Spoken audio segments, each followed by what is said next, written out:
finishing off the Brock Lesnar doubleheader, someone mentioned Brock Lesnar versus Dave Batista. They actually did fight way, way back in OVW. They were also a tag team. I think it was Lesnar and Leviathan. So I think that was the name they were giving for Batista. Now, close your eyes and picture you look across the ring, and there's jacked up Dave Batista before he became Hollywood Batista. And there is the absolute physical monolith that is Brock Lesnar. Picture those two guys kind of working stiff and just beating the ever-loving crap out of you. I do that to people from their primary heights of popularity.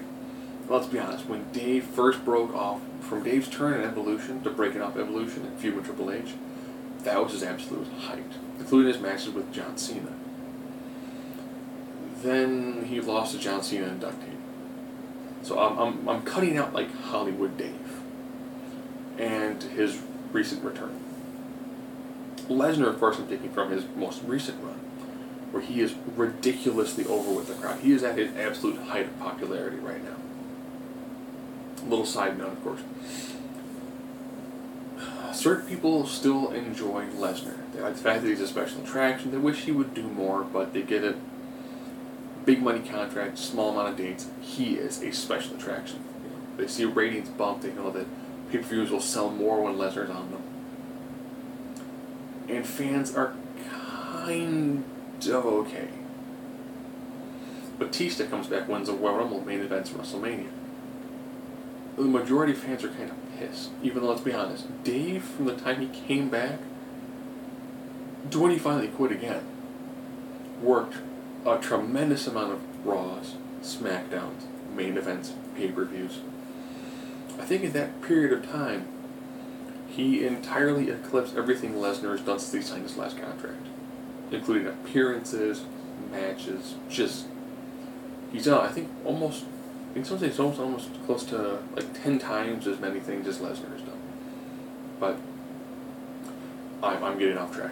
For these, I do an 11-point system: strength, speed, endurance, toughness, striking, grappling, submission, high flying, over the crowd, ring psychology, and mic work. So we'll get right into this.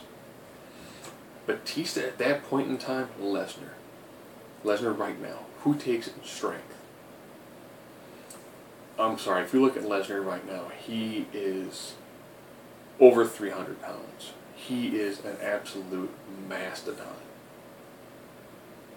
I mean, he looks like if a human and a rhino were to give birth, and you were to give that thing like a super soldier serum. I mean, he is a monster. Strength is definitely going to Lesnar. Speed. Ironically, since Lesnar had his time in UFC and his bout with diverticulitis, he's not as quick as he used to be. If you go back and watch some of Dave's old matches, he was fast for a guy his size and very impactful. So definitely give him a speed advantage to Batista. This versus like 2005 Batista. And before someone says, well, yeah, if I take a character from 9 years ago and compare him to somebody now, Dave is actually older. So taking current Brock Lesnar and Batista from like 8-9 years ago, they're actually really close in age. So I'm actually not using age as a factor at all. Endurance.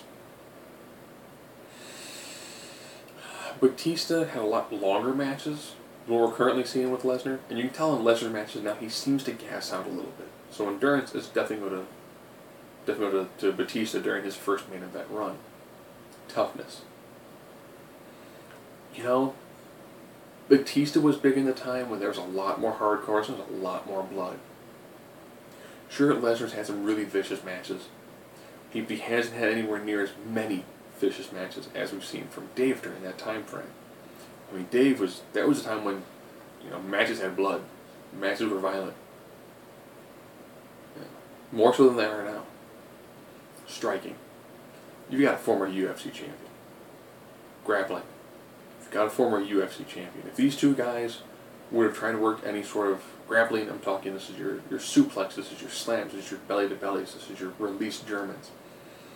Lesnar just had a tremendous greater depth of moveset than Dave did at this time. Submissions. man, again, we're still looking at Lesnar. Lesnar has got a tremendous amount of submission work he can bring in, basis this time from the UFC. High flying. Lesnar, during his first run, did do a shooting star successfully in OVW. Wasn't very good at it when he did it at WrestleMania against Kurt Angle. That's why we called it Lesnaring for a while. If you blew a big spot, now we call it Sin Cara. So Dave actually did do the flying shoulder tackles. He did do more moves where he actually was off his feet. I look at high flying as just being you are off your feet. That means we're currently tied up. We're tied up 4-4 heading into the psychological aspect of professional wrestling. Over with the crowd. This one I went back and forth with. You know, when Dave was the main face, people loved him. Around that time, he was very, very much over. That was also around the time when the crowd was kind of constricting. You know, he wasn't the guy who was wrestling when there were still the Monday Night Wars. So he was a big fish around the time when the pond was starting kind of small. And he was over with the crowd a decent amount. Lesnar now, it's still a slightly smaller crowd, but the way the crowd pops for him. Lesnar is currently so over with the crowd. And if you want to look at it in terms of heat, think about it when he beat The Undertaker. That's some heat. That's like nuclear heat. So right now, we were tied up 4-4. Lesnar pulls ahead now. It's 5-4. Mic work. I'll say this 1,000 times. Lesnar now really cannot cut a promo. I'm pretty sure I'll get a bunch of comments and someone will say, yeah, but he said honestly something stupid and it was amazing. Yes. But that's a single one line. Batista around this time wasn't phenomenal on the mic. He was still leaps and bounds ahead of where Lesnar was. Where Lesnar is, I should say. So Batista around that time versus Lesnar now, better mic work. That's right, we're tied up 5 apiece.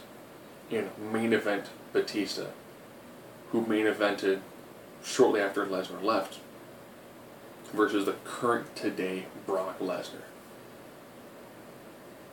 Comes now to overall ring psychology. Dave at that time was a dominant force. You know, he had the thumbs come out, he had the thumbs go down, he was shaking the ropes as a homage to the Ultimate Warrior. I mean, he had a tremendous amount of just overall just boom when he got into the ring.